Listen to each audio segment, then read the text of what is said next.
తెలుగు సినీ స్టామినాను ప్రపంచానికి పరిచయం చేసిన ఘనత నిస్సందేహంగా బాహుబలిదే. రాజమౌళి కళాఖండం మాదిరిగా ఈ సినిమాను రూపొందించారు.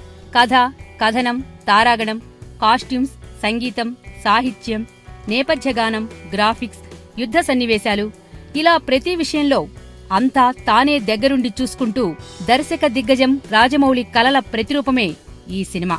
ముందుగా 100 కోట్లకు పైగా బడ్జెట్తో సినిమా అనగానే తెలుగు సినిమాకు అంతుందా అన్నవాళ్లు సైతం సినిమా వసూళ్ల సునామీ చూసిన తర్వాత కళ్లు తేలేసే పరిస్థితి. అలాంటి బాహుబలి సినిమాకు కొనసాగింపుగా వస్తున్న బాహుబలి 2పై ఇప్పటికే భారీ అంచనాలు నెలకొన్నాయి. సినిమాను రూపొందించటమే కాకుండా ఆ సినిమాకు మంచి ప్రచారం కల్పించటంలో దిట్ట అయిన రాజమౌళి చూపు ఇప్పుడు పవర్ స్టార్ పై పడింది. పవన్ నటిస్తున్న తాజా చిత్రం కాటమరాయుడు ఈ నెల 24న విడుదలకు సిద్ధంగా ఉంది. పవన్ సినిమా అంటే మాటలు కాదు. రిలీజుకు ముందే కాటమరాయుడు సినిమా పలు రికార్డులు సొంతం చేసుకుంది. ఇక రిలీజ్ అయిందంటే ఆయన అభిమానులను కట్టడి చేయటం ఎవ్వరి తరం కాదు. అంతగా పవన్ అభిమానులు థియేటర్ల వద్ద దర్శనమిస్తారు.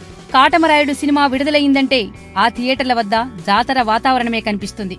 సరిగ్గా ఇక్కడే జక్కన్న చూపు పడింది.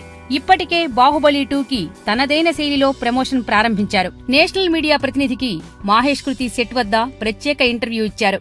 ఇక trailer songs release, pre release function లాంటివి ఉండనే ఉన్నాయి. అంతటితో సంతృప్తి చెందని రాజమౌళి తన బాహుబలి 2 కోసం పవర్ స్టార్ ను నమ్ముకున్నాడు. ప్రచారం కోసం ఎంత ఖర్చు పెట్టినా, ఏ మార్గంలో వెళ్లినా పవన్ కు, ఆయన సినిమాలకు ఉన్న ఆదరణ మరెందులోనూ ఉండదని భావించిన రాజమౌళి కాటమరాయుడు సినిమాతో బాహుబలి 2 ట్రైలర్ను ప్రదర్శించనున్నాడు.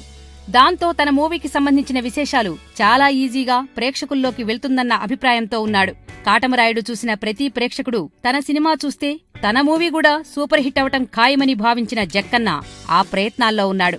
బాహుబలిలో శివలింగం మోస్తున్న ప్రభాస్లాగా ఇప్పుడు బాహుబలి 2 భారం కాటమరాయుడి మీద పడిందన్నమాట. చూద్దాం ఏం జరగనుందో. ఈ వీడియో గనక మీకు నచ్చినట్టయితే లైక్ చేయండి, షేర్ చేయండి, సబ్స్క్రైబ్ చేసుకోండి.